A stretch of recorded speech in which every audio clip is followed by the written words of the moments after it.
পিরিয়ডে কি করবেন এবং কি করবেন না। পিরিয়ড বা ঋতুস্রাব নারীর প্রজনন স্বাস্থ্যের সুস্থতার লক্ষণ। একজন নারী গর্ভধারণে সক্ষম কিনা এবং তার হরমোন লেভেল ঠিক আছে কিনা তা নিশ্চিত হওয়া যায় স্বাভাবিক নিয়মিত মাসিকের মাধ্যমে। এটি একটি স্বাভাবিক শারীরিক প্রক্রিয়া হলেও সচেতনতার অভাবে অনেকে কিছু ভুল কাজ করে ফেলেন।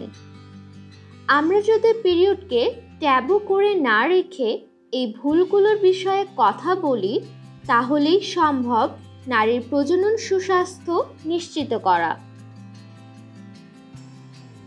পিরিয়ডের সময় যা করা উচিত।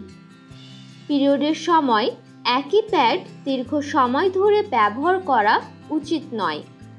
এতে ব্যাকটেরিয়ার সংক্রমণের ঝুঁকি থেকে যায়। প্রতি 4 থেকে 6 ঘন্টা পর পর প্যাড পরিবর্তন করুন। প্রতিবার প্যাড পরিবর্তনের সময় সাবান দিয়ে হাত ধুয়ে নিন। যেহেতু এ সময় শরীরের অনেক প্রয়োজনীয় উপাদান কমে যায়, তাই এই সময় স্বাস্থ্যসম্মত খাবার খাওয়া খুবই প্রয়োজন। এর পাশাপাশি আয়রন সমৃদ্ধ ফলমূল খেতে হবে।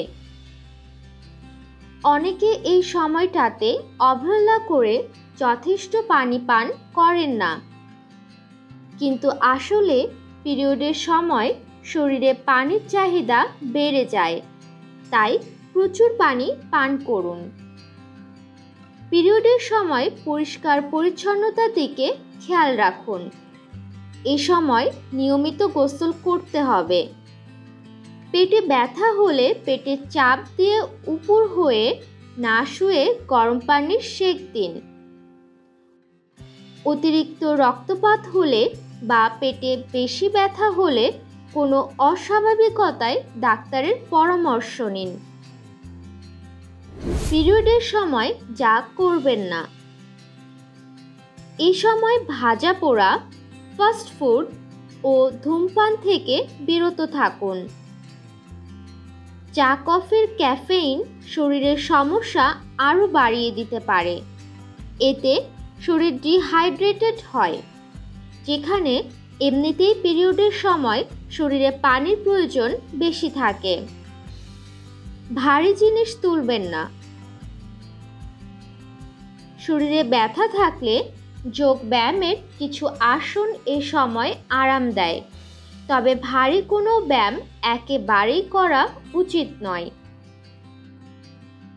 সুগন্ধযুক্ত প্যাড ব্যবহার করবেন না।